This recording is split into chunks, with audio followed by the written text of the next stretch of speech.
Here we are, back again at Port Cavendish.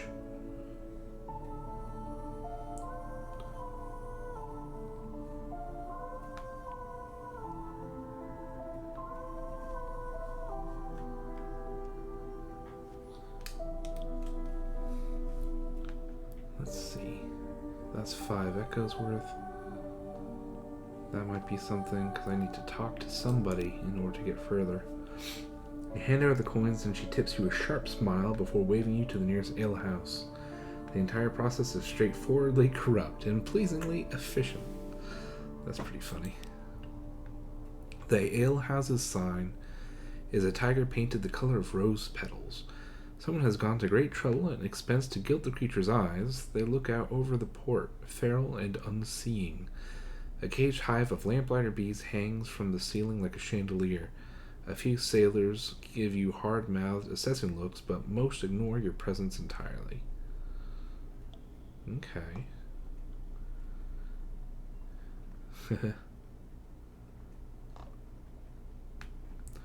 Alright, so I'll go from... Okay, so don't leave until you have what you want. Cat's eyes, one of them says, for the Pirate King. As far as you can gather, the Pirate King's name is Leopold. He controls all the trade on the island. Half the caddies believe that he can take the form of a crimson tiger and creep into their dreams. The other half suspect, more prosaically, that he simply eats those who displease him. Okay, so either way, he turns into a tiger.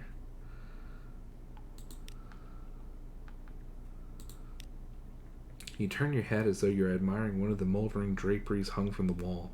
A vial flashes in the buyer's trembling hands. He uncorks it, pours a few drops of thick red liquid down his throat. The vial drops to the floor. When you look back up, he is gone. You blink and look around.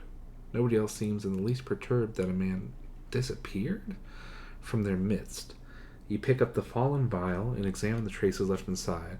Sticky honey gleaming with redness entirely unlike blood. A mellifluous sister, of course, she responds, performing a complicated negotiation between veil, thick glove, and glass of mushroom wine. You ask what one of those is, and she snorts. I'm glaring at you underneath this bloomin' veil. You act appropriately cowed, and the mellifluous sister thaws a little. We are beekeepers and honey harvesters. The caddies owe their prosperity to us, and the Pirate King too. She slurps the last of the mushroom wine behind her veil, and the barkeep glides over to refill her glass, eyes respectfully downcast. Okay. So we've done all that. So now we've learned stuff. The barkeep stops you before you reach the door and hands you a brooch set with 2 amber stones. He waits impassively until you pin it to your clothes. Everybody wears the cat's eyes here, he tells you, moving aside to let you pass. Just a friendly reminder that the Pirate King is watching. It seems that no place, then, is truly lawless. Yeah, almost entirely beneath his notice.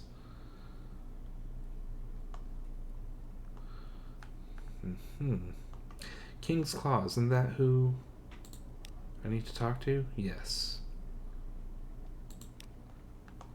So I have to go to the honeyed tongue.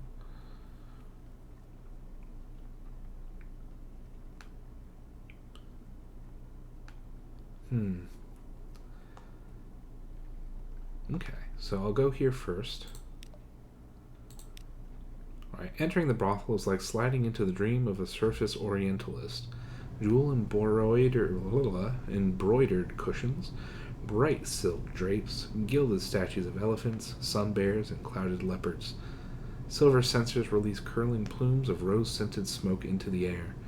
The courtesans are red-lipped and coal-smudged. When you catch their eyes, they smile back at you with professional interest. Okay. You need notice to gain an offer from a patron. So I need 5. Alright. Sure. One of the nearby courtesans' eyebrows list infinitesimally, but his reply is practice. When lamplighter bees suck the nectar of the crimson strain of exile's rose, they are driven to madness. They enter the brains of humans and harvest their memories. He shudders as though imagining the process himself. These memories are instilled in red honey. Each sip is a burst of memory on the tongue. Deliciously awful, isn't it? He flutters his dyed feather fan. Okay.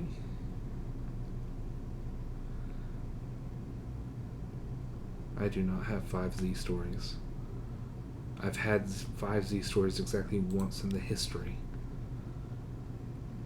They're all tending the gardens now, she wails and begins to weep again. My poor crew. You wait for a hitch in the sobs and inquire further. It is a slow, delicate business drawing answers out of her, but you are nothing if not perseverant. It seems her crew was conscripted by the Lady of the Gardens, and that their duties are something far worse than horticulture.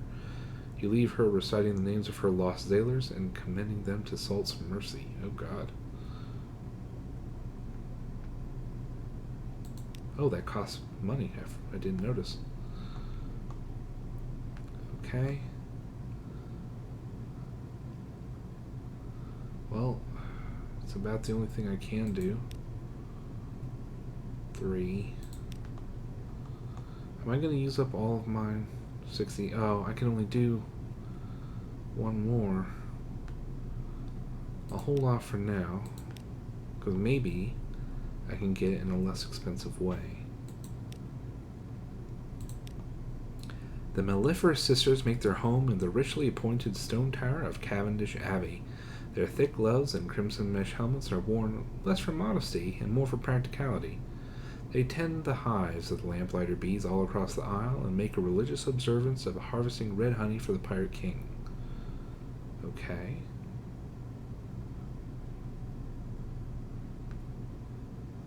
No more than 4.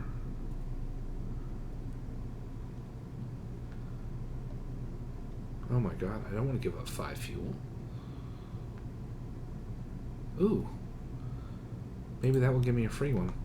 You recite your news to the abbess, your voice stuttering every now and then in the cool silence of her office, her face entirely obscured by her thick veil, and it is impossible to read her reactions. Nonetheless, you must have pleased her. She orders one of her novices to load your ship with casks of mushroom wine. The abbey overlooks the rose garden, and so you make a point to linger at the windows. The roses bloom lush and wanton, each petal the color of sunset. A tall woman in a golden veil picks her way between the thorned bushes. Okay. How much room is in my hold? I'm glad I could hold those. Oh god. Well, I'll hold on to my lamentable relic. I will... First of all, I'm going to save. What is important. And then I'll go back and I'll use that last amount of Sea Captain comforting fragments. And now I have 5. Now I can talk with the claw. Okay. Here we go. Hopefully. The King's Claw tells you to call them Isery. They are dressed in azure silk and wearing clawed rings of enameled metal and ivory on the fingers of their right hand. They are very beautiful, if you like them sharp and glittering and ambiguously gendered. You have caught the interest of the Pirate King, and therefore my interest as well, they say, fixing you with an amber-eyed gaze, and a glaze of gaze. You seem capable enough, and I have need of a capable friend. Okay. I would like to do this one before choosing a patron. Hopefully I can do it without having them be my patron. Okay, well, meets you in their suite with a distracted air and a raised eyebrow. You raise the matter of the well-traveled notary's memories. Ivory taps clawed finger rings on the stem of a wine glass. The sound is silvery and sharp. I see someone's been talking. I'm reluctant. The notary only has a taste or two left in him. I was saving them for myself. This NIDA business, fascinating. Okay, so I can earn their admiration.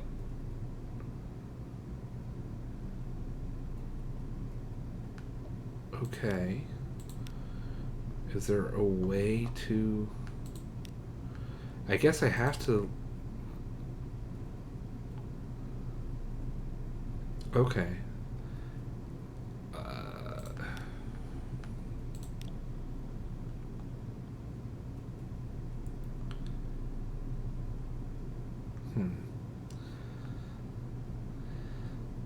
I guess...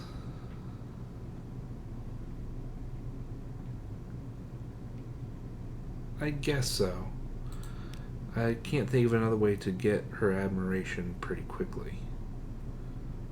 Okay, so I've chosen. Wonderful, utterly delightful. Isra is all smiles and genial bonhomie. I shall start thinking of a task fit for your talents. Oh, good. Something special. They wave a jeweled hand. Run along now. There's a good captain. Okay, so we will see.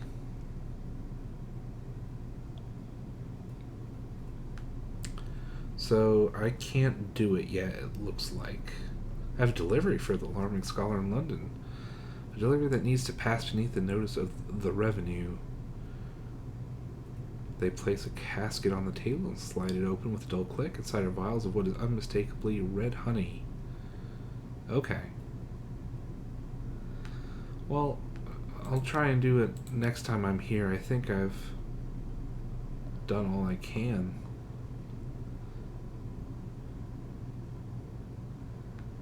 As far as I'm aware. Yeah.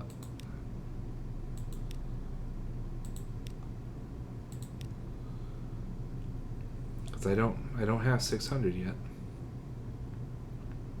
Okay. So I think that's about all I can do here. Besides buy stuff for $10 more than they're worth. Yeah, I'm fine with her being my patron. I wonder if I'd be surprised if... Well, I guess that's the thing, is like she wouldn't have to become my patron. I would just have to cough up the 600 gold, the 600 echoes. This is an alternative where I let her be my patron, and then illegally transporting stuff will knock off the price. So, okay. Where am I? Who am I? I need to go a little more southeast. Yeah, because it's the fourth column, so Adam's Way is right over here. So I'm close. And then I can head west to Port Carnelian. Okay. Onwards to victory.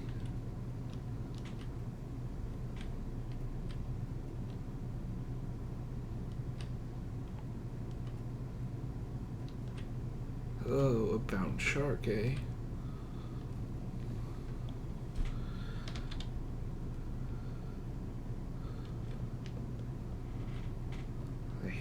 I hate having islands be hidden in this darkness. Ooh, a lightship. Come on. Are you kidding me?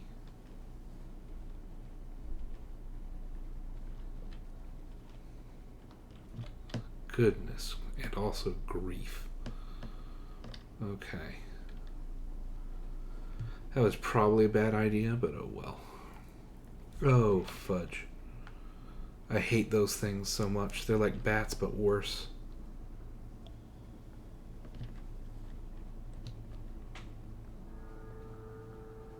Ooh.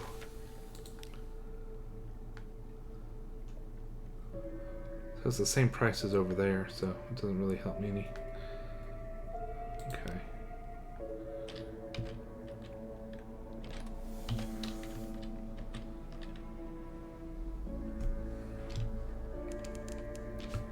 Crying Heights is some distance.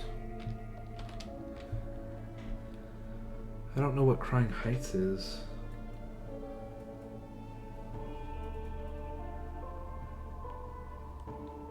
I know... Okay, I think it's to the west, so I'm not...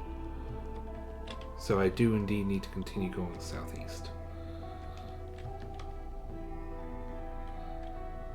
You better remain an NPC ship over there.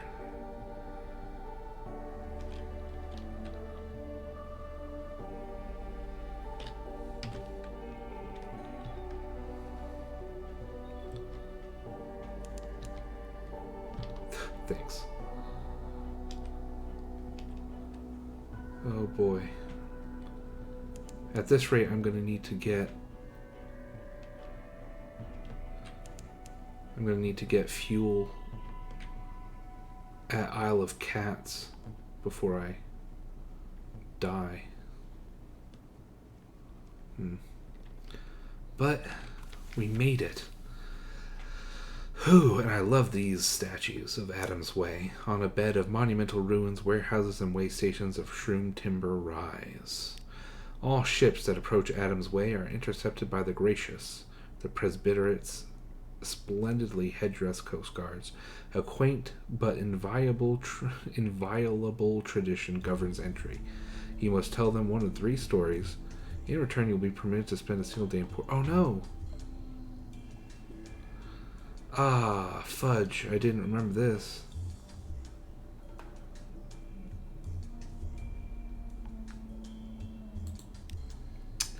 Soil of the Elder Continent is dangerous to incomers, they claim. Those who linger can contract unfortunate conditions, hysteria, rapture, and emeescence. And the rumors that presbyterate law offers no protection to foreigners after dark? Errant nonsense. Ah, damn it.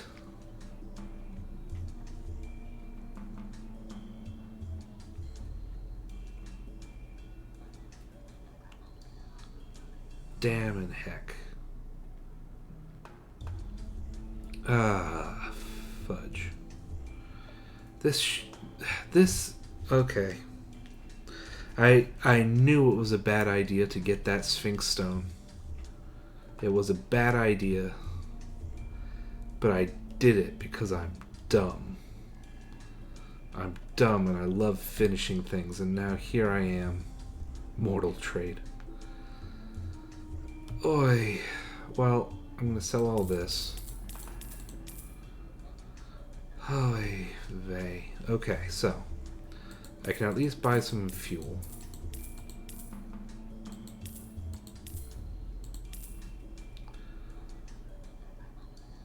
So I can't drop off the Sphinx Stone. I needed to keep a recent news or a port report of Palmerston. There's no way I'm gonna find an unread log. I think it would be a travesty to waste it on entering here when you can start straight out of London with recent news. Oh, that sucks. That's a painful thing. That's worse than getting to Mount Palmerston and then spending just enough money that I can't get 7 zoops. Ah, that sucks. I can feel the pain inside me.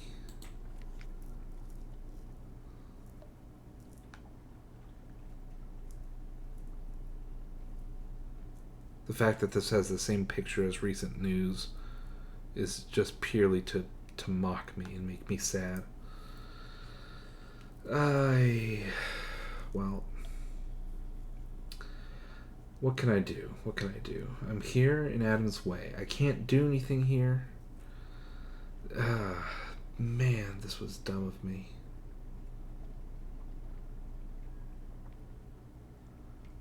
Foolish. Okay, so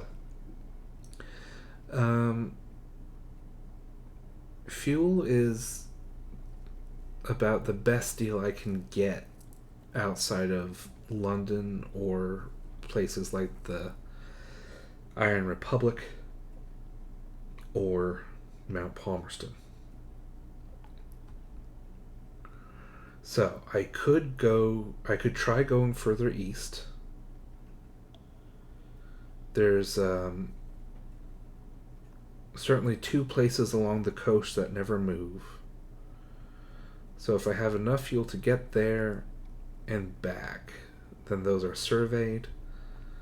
And then hopefully I would have money enough to afford further fuel to go west of Port Carnelian. If I have time, Grand Geode for the port report, then up Iron Republic, Humayan Canal,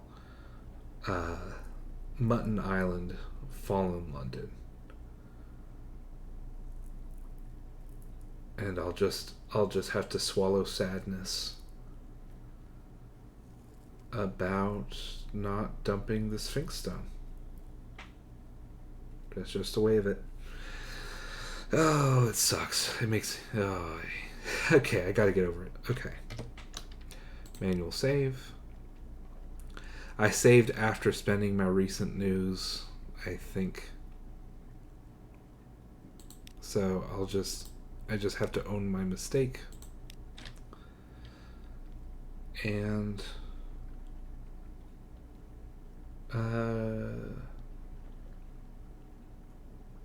this should hopefully be sufficient.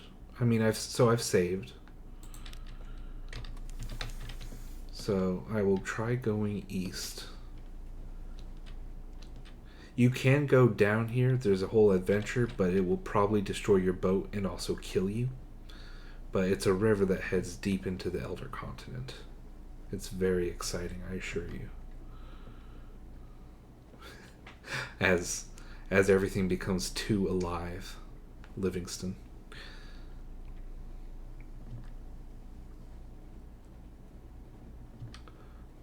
Music feels quieter this particular playthrough.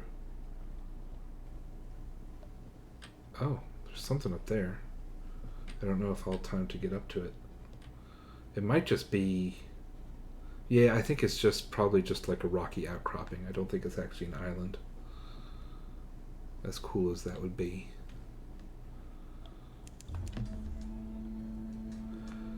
Varchus, the Mirrored City. This is probably... With my luck, I probably won't be allowed in here either.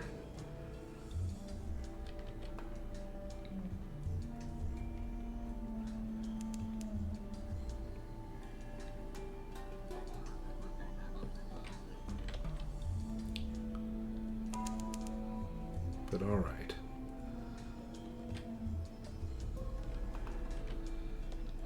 Here we are. The Mirrored City where light was always the law. The walled city of Varchus is a tangle of green vines and luminescent fungal flowers slow blooming around moldering stone. A quincunx of carved stepped towers rise over the walls and bore burning white light into the bleak sky. A rough shadowed path leads from the docks to the mirrored gates of Varchus. Two towering carved stone lamps throw their light on the angled mirrors, and a blue-cloaked guard stands in the reflected pool of light. The city is a beacon against the tree-hushed, sprawling darkness of the Elder Continent. In the far distance, a vast mountain glimmers. Okay.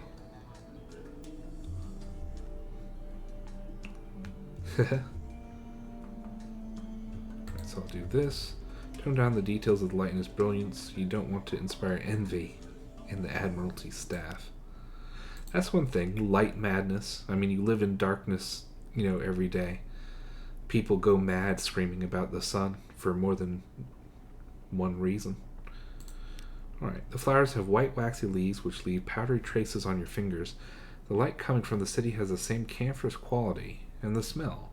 Perfume worn too many days on the body. Unread books left to turn to ink-stained pulp. A garden drowned in rotting in still water. Interesting. You're not thinking of going in there. The Zailers gawk at you in unconcealed horror. They take turns telling you gruesome stories of Varchus, which they no doubt invented whole cloth. Some are convinced that the Varchazi render sailors into tallow to light their city. Others say they steal shadows and sell them to their masters. All of them are convinced that they blind any strangers who dare to gaze too long upon their city's secrets. We're just waiting to be paid, and then we're off, one of the sailors says, nervously fingering a mirror chip. I've only got one eye left, and I'd like to keep it. Nice. Never a bad idea to gather a little intelligence before heading into unknown waters, or cities, as the case may be. The blue cloak guard only acknowledges your existence when you step out of the darkness of the path and into the light from the lamps. The guard stands in the middle of the pool of light, looking warily at the darkness behind you.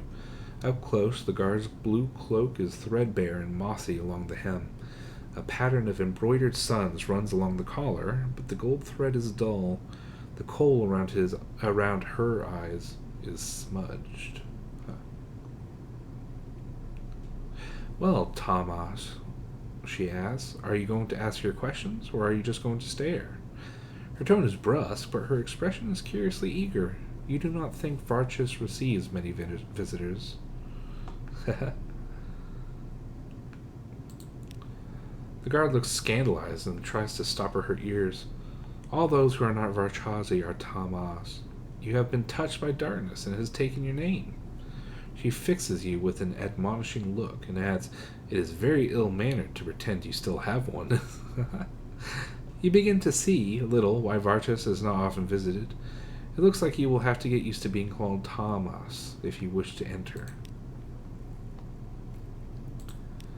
We must always walk in Mihir's light, so we burn our lamps night and day to banish darkness from the mirrored city, she tells you proudly. If we let darkness corrupt us, we would not be Varchazi any longer, but Thomas, like you. You wonder, is that so terrible a fate? Her mocking laugh answers you even before her words do. Yes, it would be terrible indeed, Thomas. And before you ask, she adds, no, I do not have any desire to leave Varchus. The rest of Neath has fallen from Mihir's grace, and I have no wish to join them.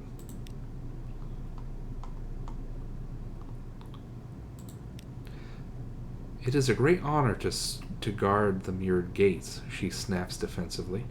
She gestures to the edge of the pool of light illuminating her post.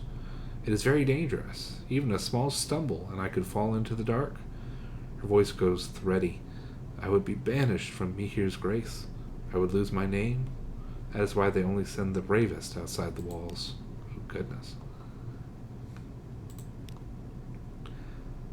Best to know the city's customs before you flout them. Easier to plan an escape route that way. Don't touch the mirrors. Don't even look into the mirrors, she says, her voice hard. And try very hard not to dream. Were you expecting something along the lines of don't murder anyone or only wear red on special occasions? Still, you nod and smile. All right. She looks a little disappointed, but does not try to engage you further. Well, we can go through. First of all, yeah, there's no shops on the outside.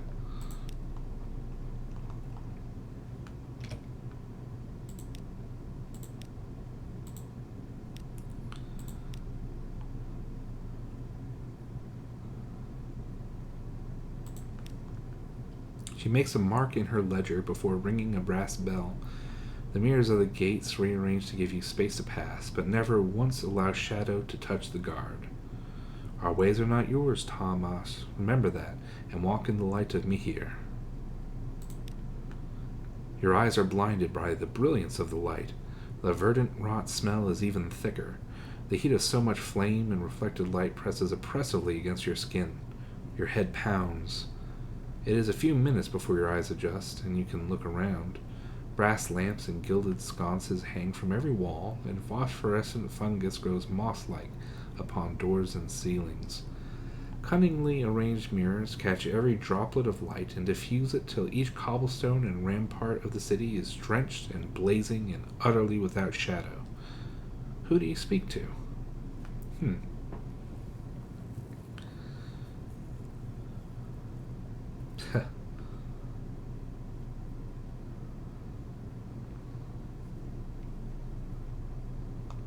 Okay. We'll just start from the top, at least for now.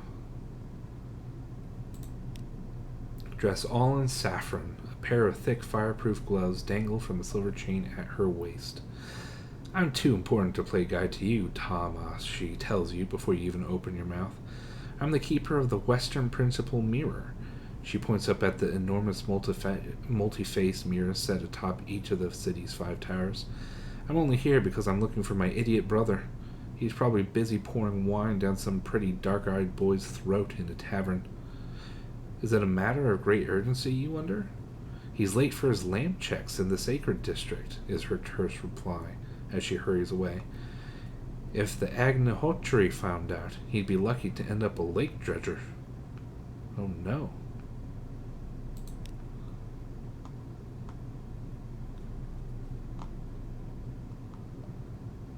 I don't see anything further about that.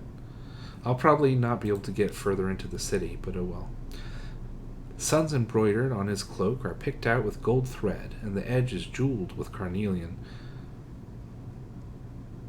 Tomas? Shouldn't it be Thomas? Huh. He presses his hands together in greeting, then gives you an anguished look. You look terrible. Are you sick with a terrible outsider's disease? Or is that what your nose is naturally like? Over your protestations, he gives you directions to the hospital. Oh, the medics are all butchers, to be sure, but they walk in the light of me here, he adds breezily, and then points out the guardhouse in the vague direction of the Temple of Mihir, and a street of bars and gaming houses. We don't want to get a reputation for being inhospitable. He laughs, as if he has made a grand joke, and you laugh along weakly. Oh, no. Huh, I thought there was a third choice before Jewel Turban. I guess not. I have 2 Nels. Well, here we go. He looks utterly overjoyed to make your acquaintance, the bangles on his wrist flashing as he presses his hands together in greeting. My friends and I would be honored if you would attend a small gathering with us, Tomas. We are so eager to hear about the world outside Varchus' city walls. It seems an innocuous enough invitation, but then why does his gaze dart around so anxiously as he tells you how to find his mansion in the Eastern District?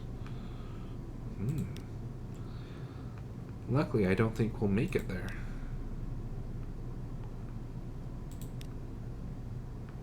I don't know how many... Yeah, 4. Yeah, I think we only get 4.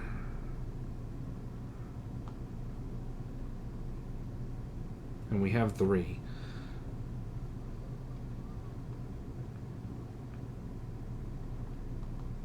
Huh.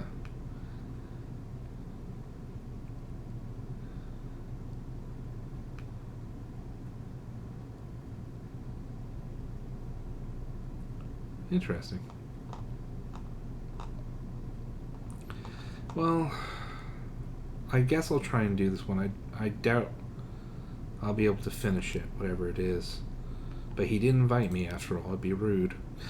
You're not entirely sure what you were expecting from the Jewel Turban Youth's invitation. Perhaps a candlelit dinner and a genteel seduction? No, I don't think so. It turns out to be an evening of card games and chilled wine with his rather eclectic collection of friends. There's something for him to show off. But as the wine is drunk and the cards are played, the gathering takes on a certain political tone. A raggedly dressed artisan begins complaining of the Agnihotri's trade restrictions. A novice priest points out contradictions in Mihir's mantras. A stone carver questions whether his daughter should also have to follow in the same profession. Will you? The jewel-turbaned youth stares at you, licking his lips. Will you tell us a story? Oh, no. Oh.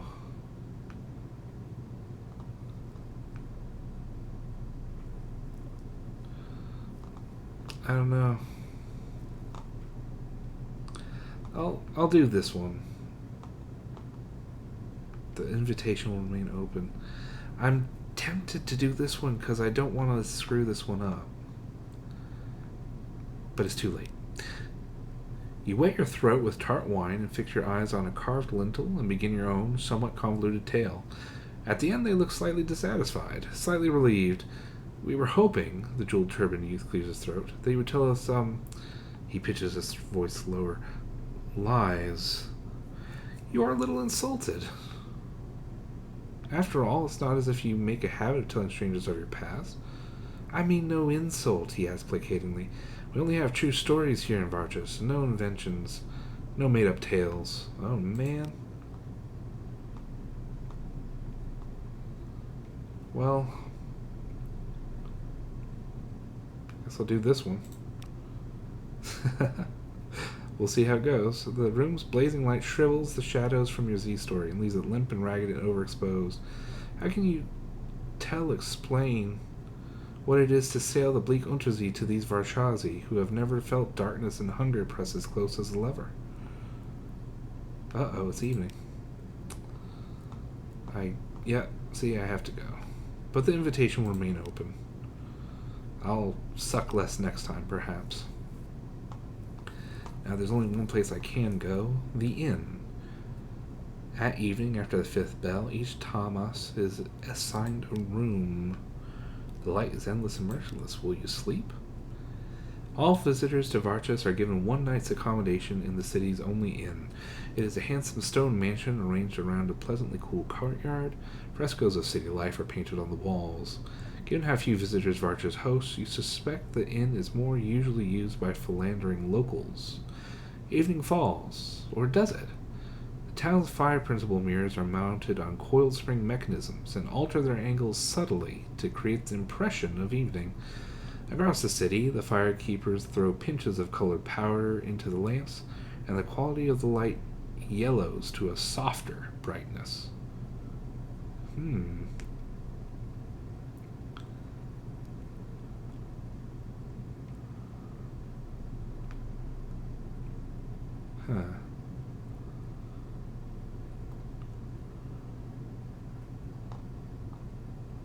Oh.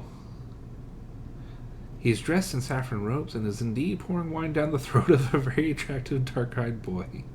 He'd tell him his sister was looking for him. Well, sure. He starts up in horror, spilling burgundy red wine everywhere. His young companion looks irritated. I'm late, he shouts. Mihir, forgive me. The Agnihotri is going to skin me alive. He pumps your hand in gratitude. Thank you, Thomas. I won't forget this. Here, take my arc jewels. Ooh. Nice. Okay. I'll do this one because it looks like I can actually do it. Their songs are curiously prosaic. The lyrics more like a biographical report than poetic invention. They want lies. The only things allowed are true. You listen to a lake dredger's waterlogged, lotus-rooted dirge. You sway to the slow, steady ballad of the fungus collectors, and join in the lamplighters' quick-footed dance which mimics their evening rounds. The evening finishes with the song of Mihir, which is sung to the accompaniment of string instruments and drums and polished glass prisms, which split the white light into rainbows in counterpoint to the notes. All right. It is time to sleep. I'll do this. I'm sure that something bad will happen, or else why would you try to not? The bed is low and wide, it draped with cotton sheets stamped with vegetable dye patterns and muted greens and blues. I assume paisley. You fall into sleep easily despite the bright light, but your dreams are full of whispering, glittering smokes, mirror vapors that coil into reflection-warping shapes. You see your limbs bend, your skin slough. Another word I don't know how to pronounce. I've always assumed it was pronounced slough, like sloughing off. I've never seen something just slough. You always slough something off. Anyway, you see your limbs bend, your skin slough, your eyes twist. You wake with your heart pounding. Your nostrils are full of the fungal rot smell of Vargas.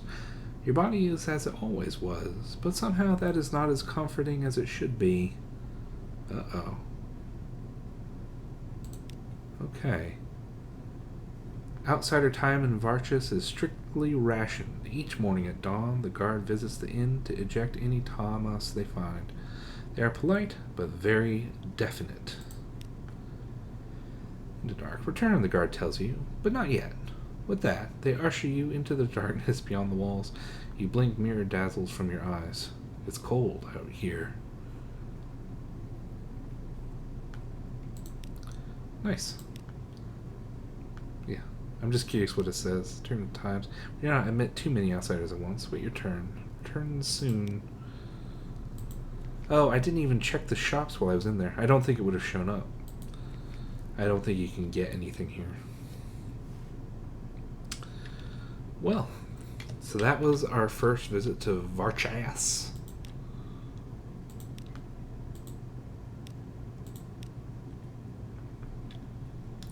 Now we're going to go, I think, if I can survive it, a little further east. And then we're going to scuttle all the way back.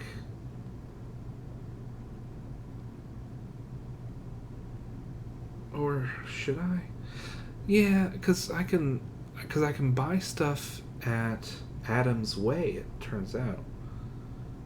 I think it was Adam's Way? I mean, if not, then it's the Cat Kingdom. The furry pirates. The only thing is, I don't know where this last place is. It's important for stuff that you do later, but it's not on the coast.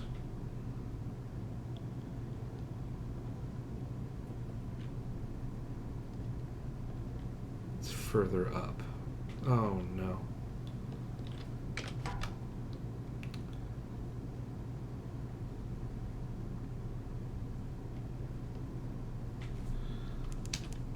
Ooh.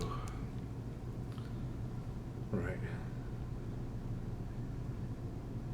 We're in the last column now. Oh, fudge. Well.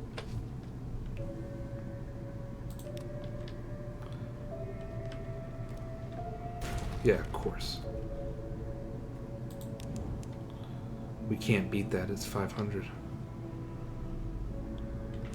Man. I don't know how to get in here.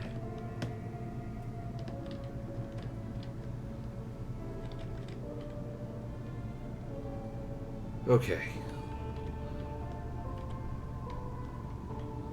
I don't know if that edge hurts me, because the shadow suggests it's overhead, but... Man, that took 3 just to get over here. See how the map stopped? This is the edge of the map. This is the eastern edge of the world. There's some nasty heart there. Welcome to King Leader's Castle. Echoes stalk you through the colonnades. In hindsight, maybe this isn't the best place to go. Oh god. An old veracity lives here, in the far reaches of the Z. The priests are long gone, but sacrifices are still made. Perhaps you have come here to make a sacrifice. Perhaps the sacrifice is you.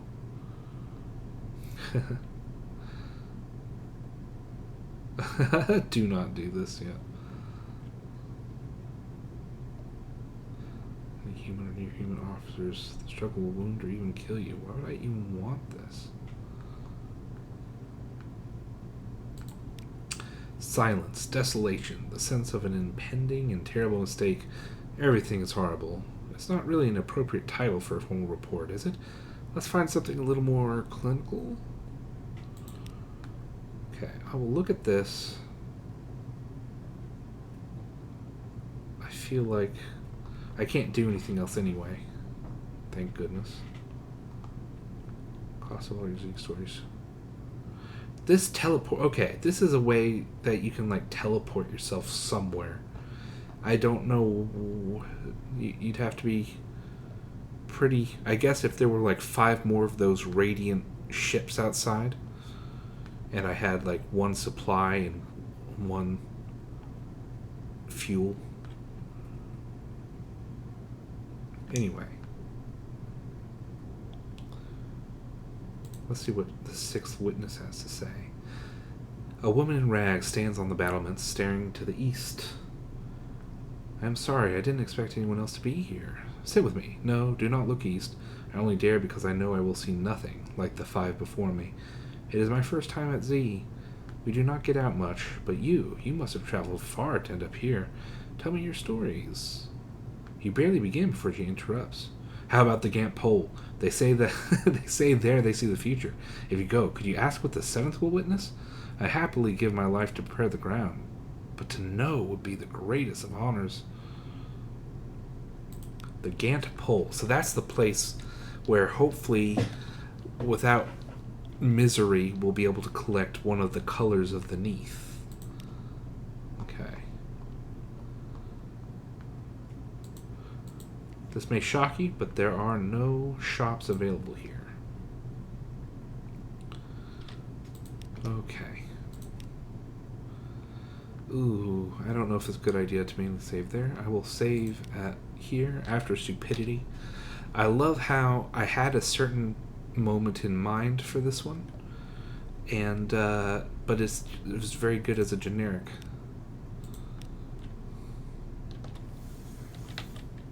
Okay, so now we need to scuttle back to Adam's Way. If we can make it there past the glowing gold ships of the Radiant Dawn.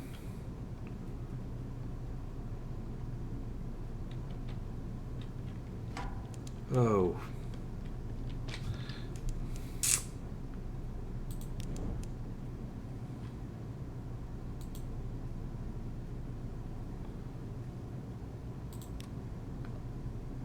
Oh no, the storm.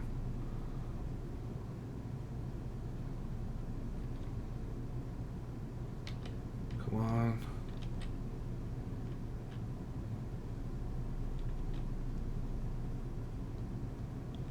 The only positive is it seems to be a little messed up by the storm too. Phew. Oy. Okay. Heading back to Adam's Way. Oh, darn it.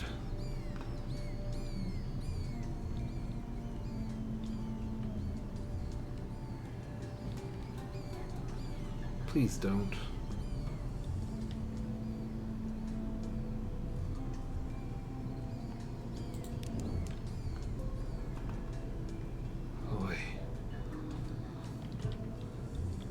Everything is too strong all the time.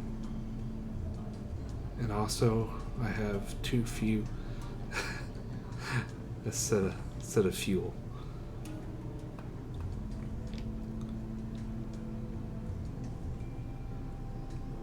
I can do maybe one more super speed, and that's it.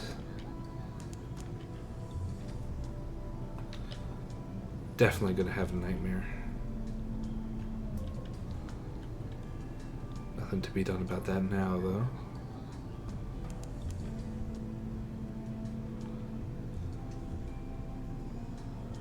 This place is dangerous. It's stressful.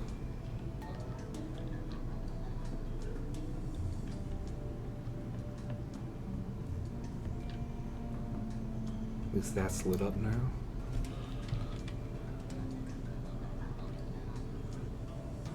And hopefully I can get the corner of this black spot on the map.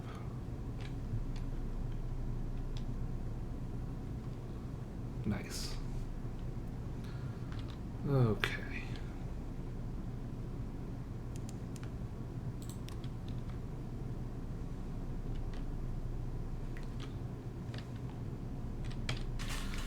Whew.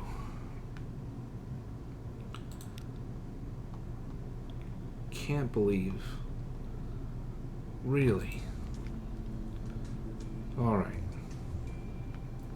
So let's buy some fuel.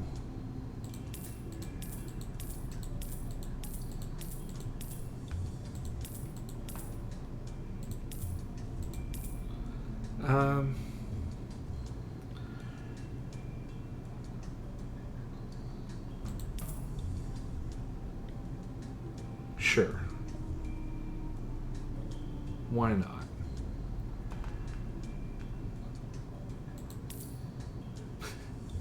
I'm physically incapable. Okay. Manual save for Overhill. Alright.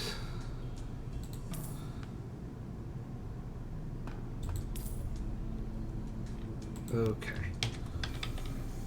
Let's head back to the Carnelian Coast.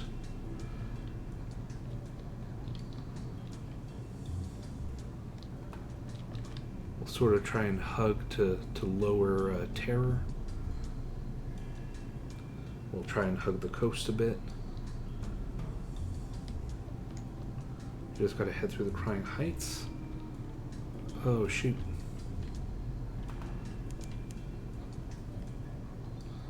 Oh. I hate this.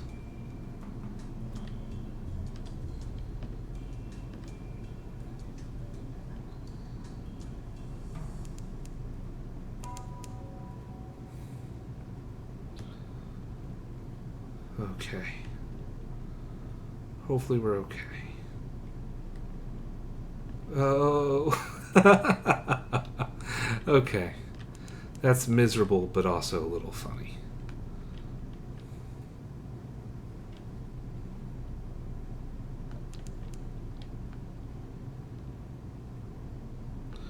Okay. Where are we? We're in the Okay, so we're in the space between.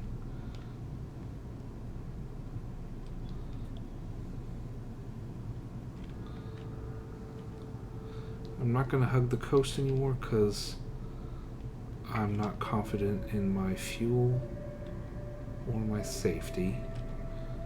I lied because I want to get rid of the black mark.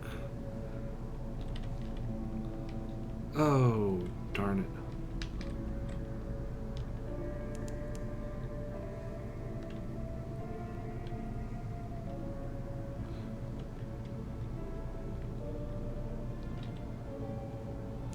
Everything has 400 health in this game except for me.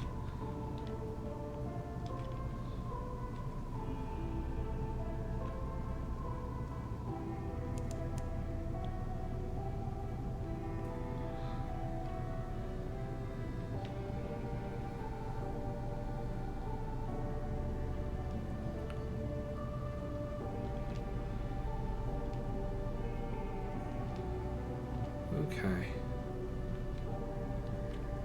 Phew.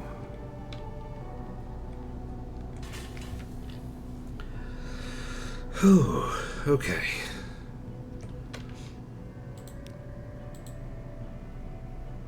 I'll do this one for now, because I might not have enough fuel.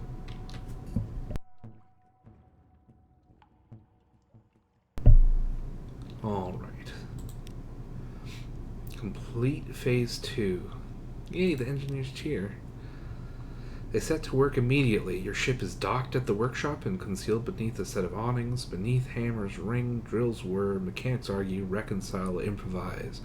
From the outside, your ship looks largely unaltered, but inside, new pipes gleam. A satisfying lever stands by the helm, surrounded by an array of mysterious gauges and dials. This extends the shell hull, a weary engineer explains. Don't pull it until you're out at Z, eh? The fierce philanthropist. The fierce philanthropist offers you a sherry. We've done it, she says. To your new journeys, Captain, wherever they may lead. Oh, yeah. If you trade this ship for another, your chief engineer will automatically apply the submarine conversion process to your new vessel. Awesome. Future captains can obtain a submarine conversion by returning to Port Carnelian. They will not have to repeat the quest. Awesome. So you can... Interesting.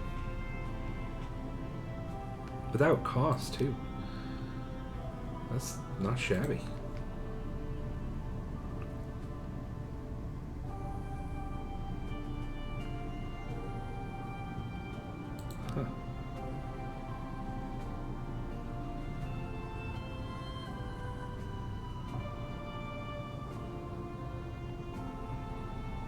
Huh.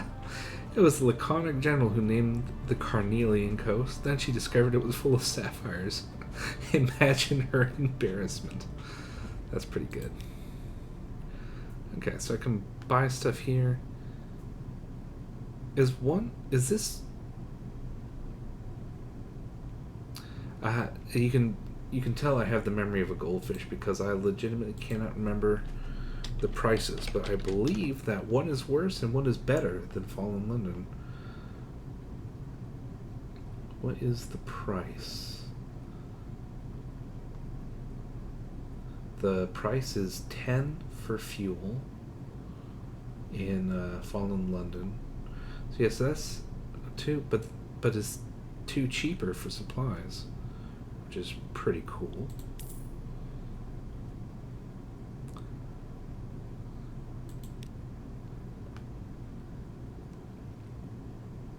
I'm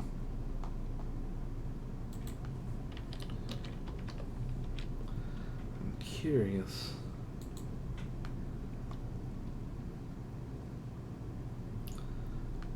Let's see.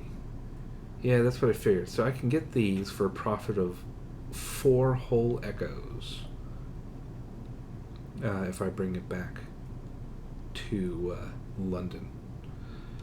And I may do that. But let's see if there's any story here while we're here.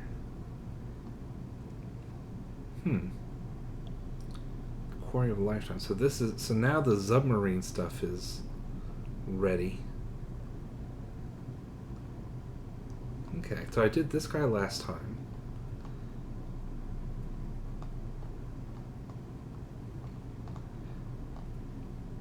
So maybe I'll do the governor or the tiger. I'll do a tiger. Trouble abroad. The Blue Bazaar is Port Carnelian's great indoor market. Arched, lofty, plush with patterned carpets where the vendors display their wares, most of all awash with gossip. The tiger's well informed. A black-hulled Con 8 trireme prowled the coast last night, rifle shot from shore. Shipments from the sapphire mines have slowed. The governor's aide was left-handed on Tuesday and right-handed on Wednesday. Oh, snap. What? Oh. You're now the proud owner. Use the submerge button. Use the same button to resurface. Okay. I'm not sure if I'm going to try... I might go to London and then try it out. We'll see.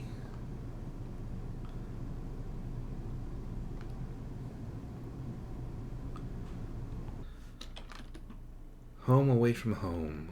They import the doilies from London, but the tea is local, blue and smoky. The crumpets are warm, the tablecloths white. You'd almost imagine you were back in Vale Garden, except for the tiger lounging on a divan. Another word. Slough, basalt, squire tusk. I think that might just be a Fallen thing, and now a divan. I would have just called it that. A divan. It laps tea from an azure blow.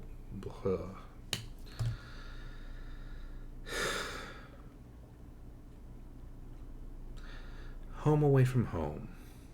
They import the doilies from London, but the tea is local, blue and smoky. The crumpets are warm, the tablecloths white. You'd almost imagine you were back in Vale Garden, except for the tiger lounging on a divan. It laps tea from an azure bowl and complains about the recent nostalgic trend in poetry. Perfect.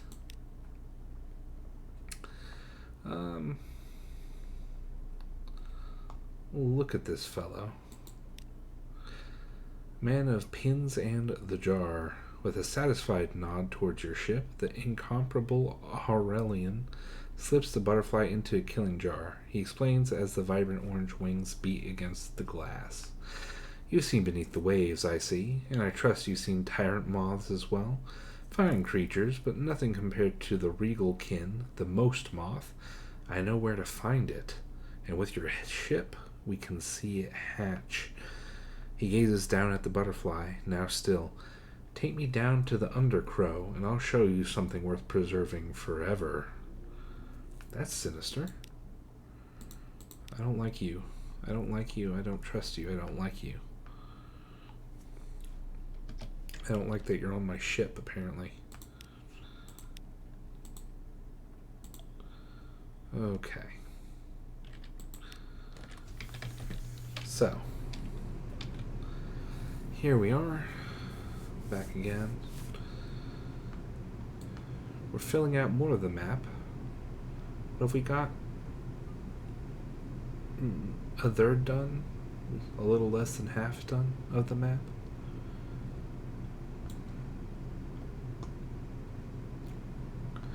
Alright, I think we should probably go...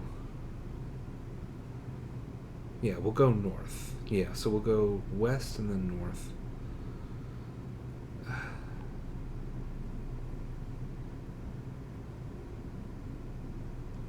Man. Okay.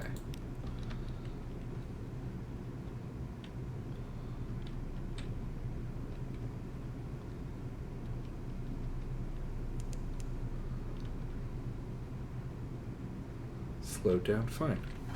We'll submerge then for the first time ever. See what it's like on the other side. Sonar? Shouldn't it be Zonar? Lets you see beneath the Z. When underwater, it highlights nearby obstacles, discoveries, and creatures with a dim blue glow. You'll have to get closer to find out what they are. Okay.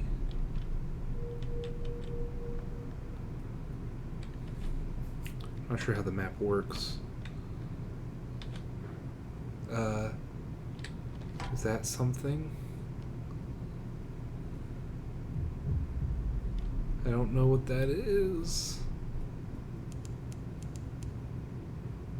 The vent discharges a cascade of bubbles and collapses. Plus 50 oxygen. I don't know what that means.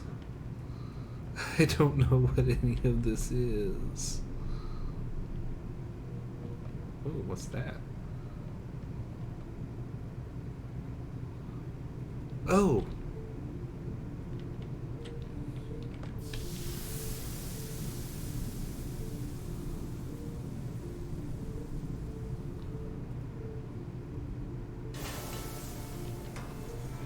Okay. Well, we made it over here. And the map got filled. Interesting.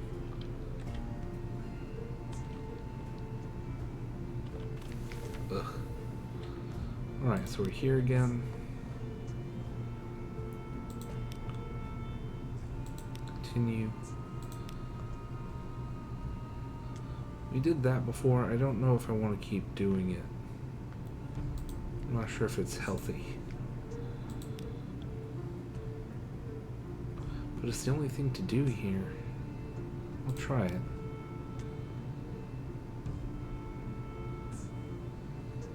Okay.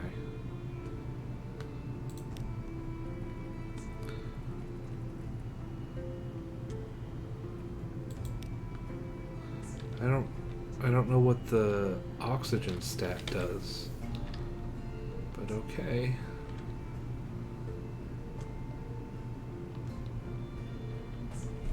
I don't love that shit being there. But if I go underneath the waves, it can't hurt me, right? He said, laughing madly. Is that a heartbeat?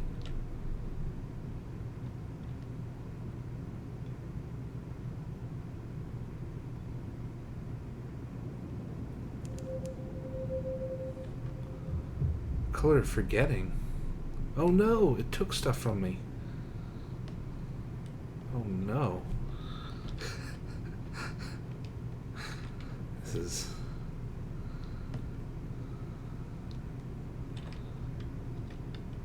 Yeah, the Z-Bat doesn't work down here. Close appraise. Ooh. A whale. What would a whale be doing here? The Z has not been kind. The colossal skull is intact, but the body has been reduced to a gnawed frame of bones. Carvings have been scored into the bones. Oh dear.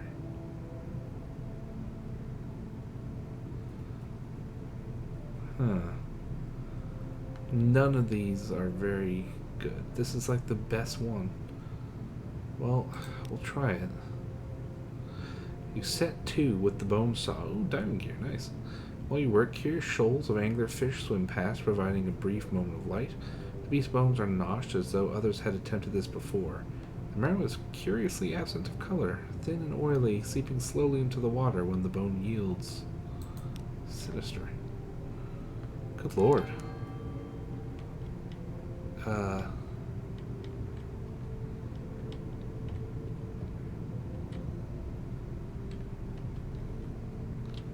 Guessing.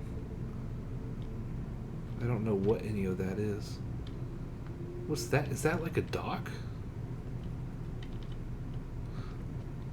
Oh, this is the dock. Okay.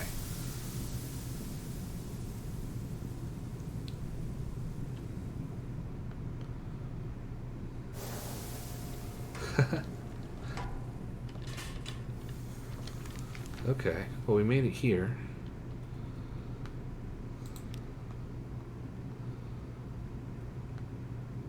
Nice. We can get that guy.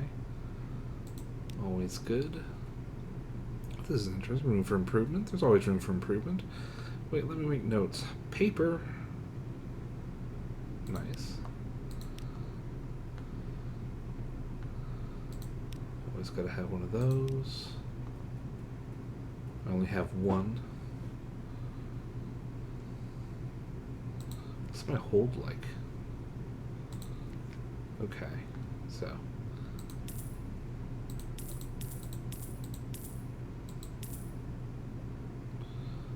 Alright.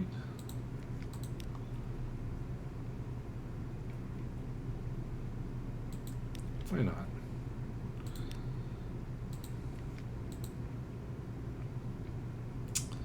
Nothing. Okay. Manual save.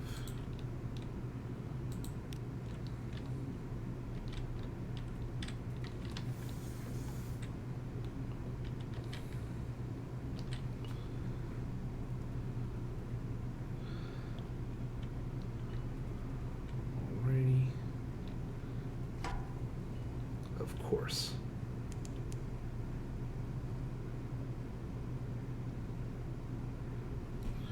We'll see. The Carnelian Canal is right up here.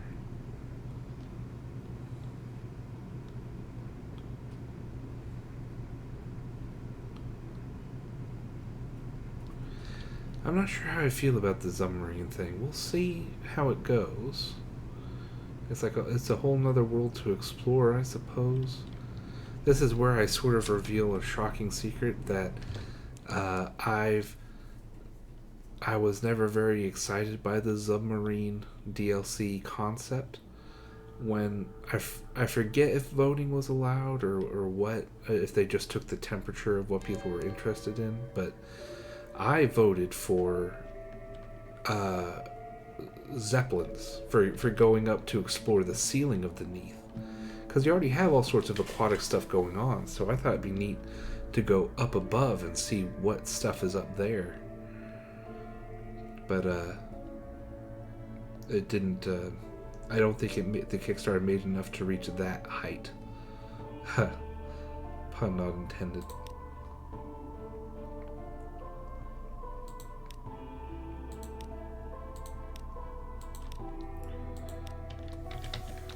So we have the submarine, and I know nothing about the submariner because it wasn't out when I last properly played.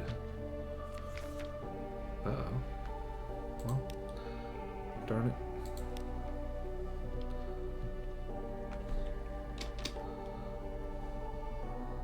Okay. So I guess we'll hit Mutton Island, because that's the more port reports, the better.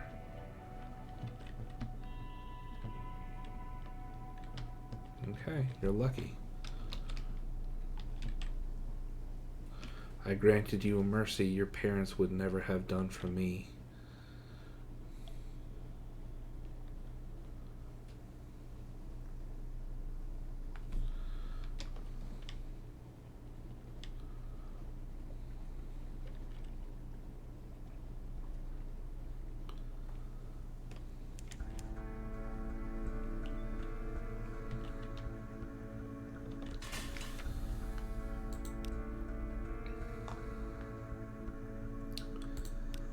Okay. He seeks passage to the Church of Low Barnet, beneath the sea just outside London. His suit is well tailored for an itinerant preacher. His cufflinks wink with sapphires. Okay.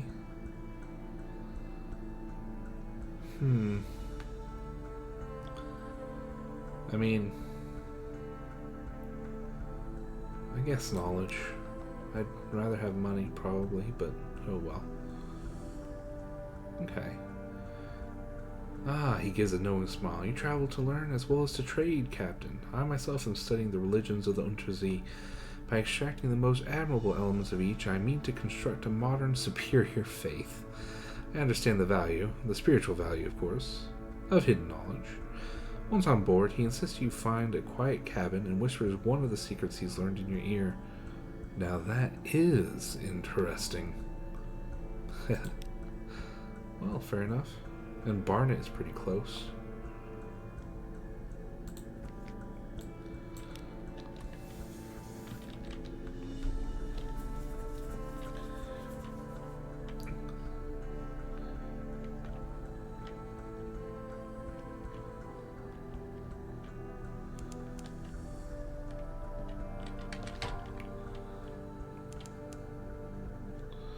Oh, crabbo.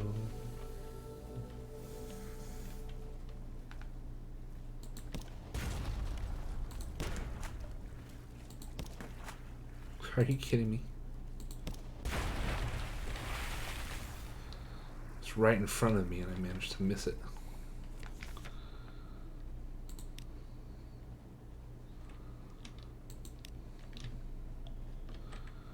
Okay. What is it like down here underneath, I wonder?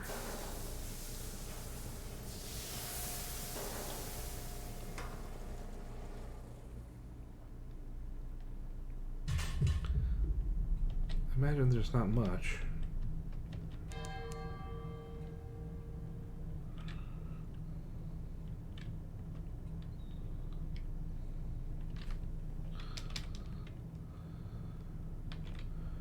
Barnet should be right up here.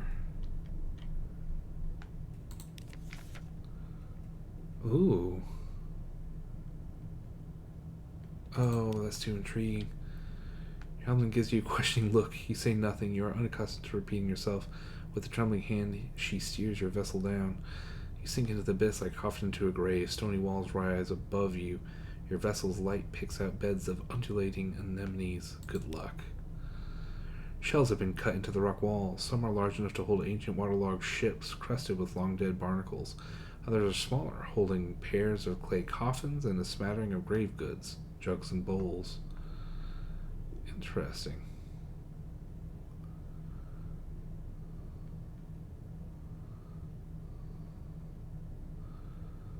Oh.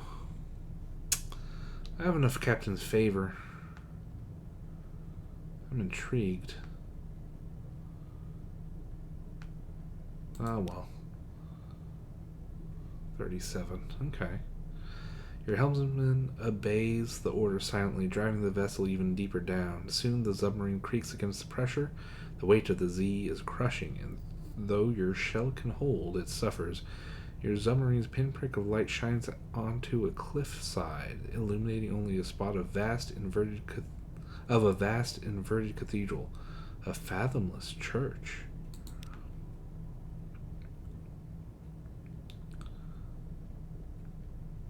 Will lead to a discovery. Interesting. Well, that was a waste. That's a shame. A Z change, okay. What, did I die? No? Okay. You lie in an empty shelf cut from the stone. Your crew will watch over you in 7-minute shifts. They'll have you out before 21. You close your eyes. The Z weighs heavy. It pulls you down. She lies next to you. The black hem of her skirt curls like clouds of ink. In the dark, you can just make out her pale lips. Her fingers stroke your hair. She speaks. You respond. She asks your name. She tells you her own. You awaken back on your submarine. The ship doctor holds your wrist in one hand and a stopwatch in the other. He shows you the face. 20 minutes exactly. Holy Madeira, that's a lot of veils.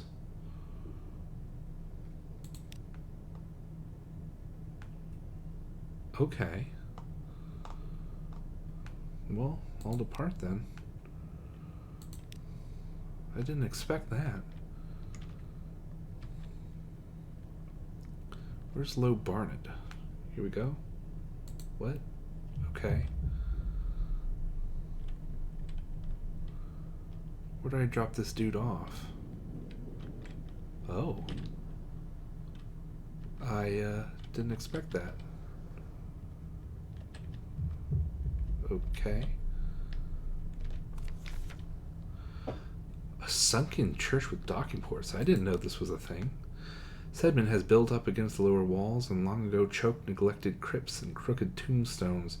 The interior is sealed, yet the deep peals of the tower's bell can be felt even through a submarine hull. Alright, press it close to a porthole as you dock. Low Barnet, he murmurs, the gate to the deeps. Ooh. You'll hear tales here from distant trenches of the Untrezy, and some of them might even be true, but the strangest ones are jealously guarded. Light from the dock glints in his eye, hidden mysteries and pliant listeners. He glances at you, then gathers his luggage. Won't you join me below for a while? An explorer could learn much of value here.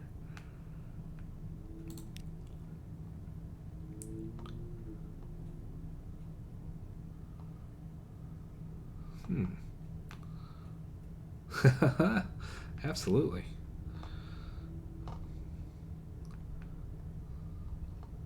I'll do this one first. There is no pulpit. The organ has bent, broken pipes, but Low Barnet is still a house of worship of a sort. Groups of sailors gather in the aisles. The choir benches are clean and face a makeshift stage. Lantern-eyed fish pass behind colorful windows of stained glass. The door to the bell tower is guarded by two burly vergers. The tridents are a nice touch. That's great.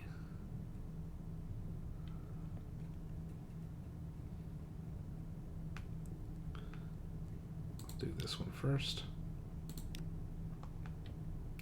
A competition is in progress. A voluble visitor tells of the Sideways Regiment, a plunderous legion of trained crabs. First, they present a mighty collective shell. Then comes the onslaught of 1,000 nippers. My only escape thanks to a timely cloud of ink from my squid, which I befriended for precisely such an occasion. The unlikely story wins the acclaim of the congregation. Whilst her rival slumps disappointed, the visitor waves her top hat and proceeds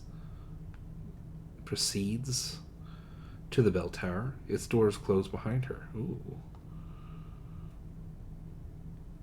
I don't think I'll be allowed in based on those guards. You approach an apprehensive seaman who is staring into the distance, perhaps imagining marching ranks of crustaceans. You ask what happened here. The competition? The best story wins. Captain says it's all in the delivery, but you need a fine yarn to spin too. When you inquire about the winner's reward, his gaze turns wistful. If they're lucky, they get taken up. Wish I had a story to tell. Yep, next one's soon. You have witnessed. Okay, when you hear the sonorous bong of the bell within, its peals repeat every few seconds before becoming abruptly muffled, then finally silent. An excited murmur runs through the congregation. Although you keep an eye on the bell tower door, the winner does not emerge. I think they got eaten by a bell. I think they got eaten by a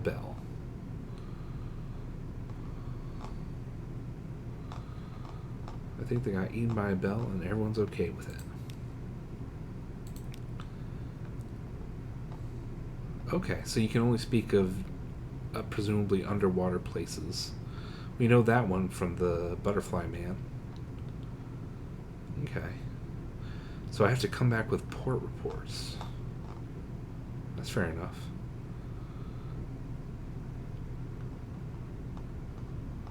Okay. So I think that's everything I can do here for now, so I'm going to... Oh, nice. That's fair,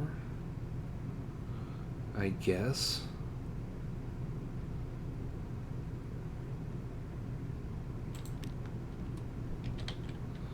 Alright.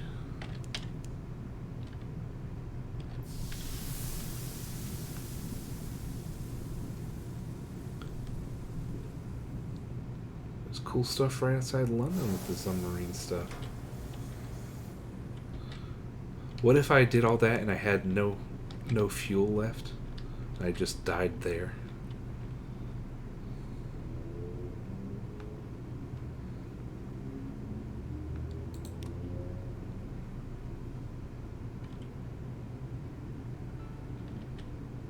Okay.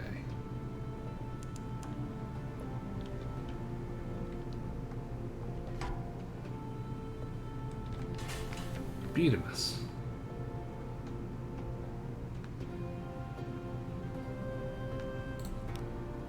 Okay. Stuff has changed. Someone wants to join.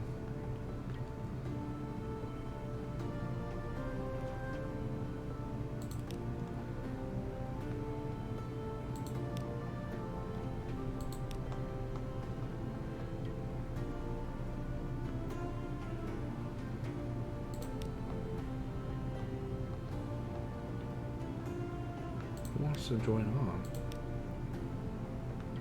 Ooh.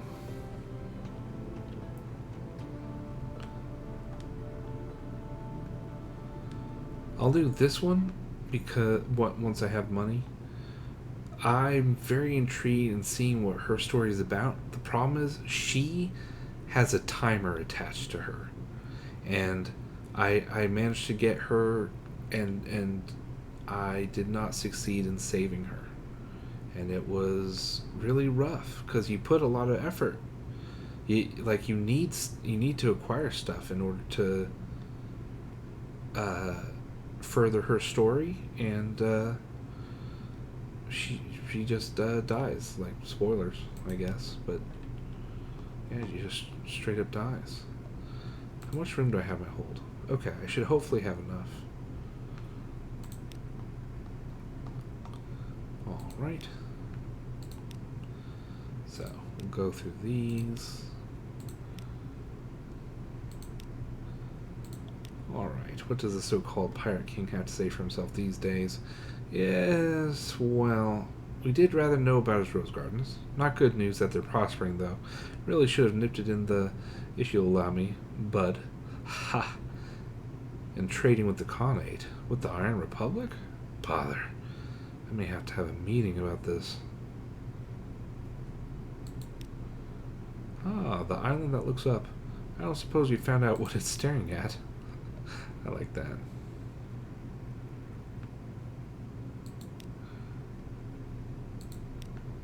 I do like that. It probably was a bad idea. Mirror City, eh? Still think we're the barbarians, do they?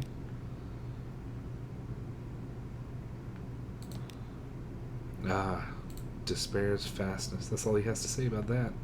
And only 20 echoes to go there. It is something that I sort of like that they do sometimes. The Fallen London has this too as well, with certain storylines where you basically destroy your character to learn more lore about Mr. Eaton, and just dark forbidden things about wells and cannibalism and a god that was consumed, basically. And it's a lot of fun, but it absolutely harms your character.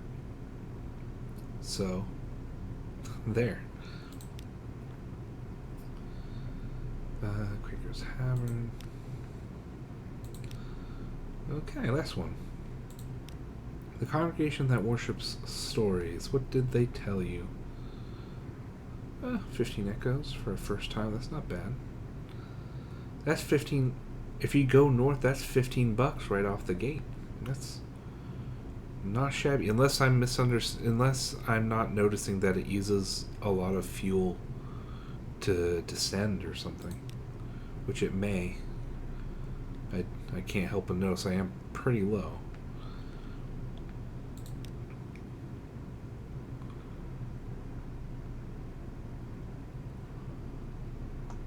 So let's see. I still don't have what you want.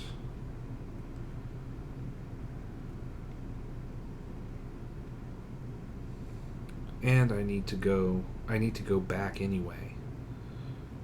For better or for worse. But I can sell some stuff at least.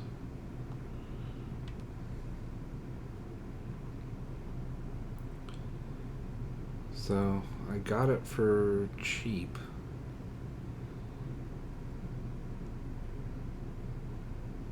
I think that's okay.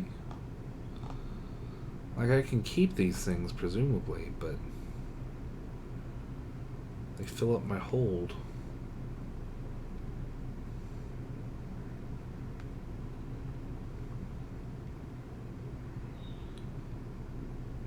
Yeah, I'll sell them.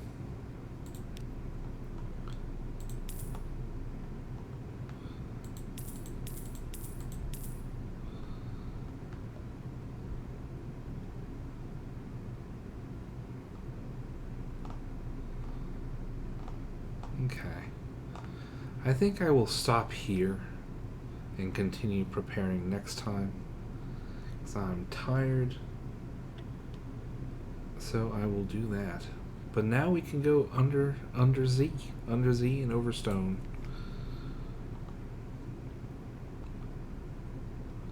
I'm curious about that.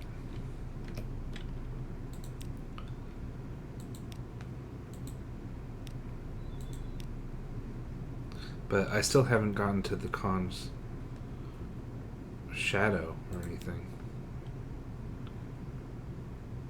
And I think that's defined as one of the main trading ports. It's like, I don't know, it's in this vicinity, I think. I mean, what I'd really love would be to have a super powerful engine so I can outrun anything, and then just have 100 fuel and 60 supplies, and just go through and just fill in the map one by one.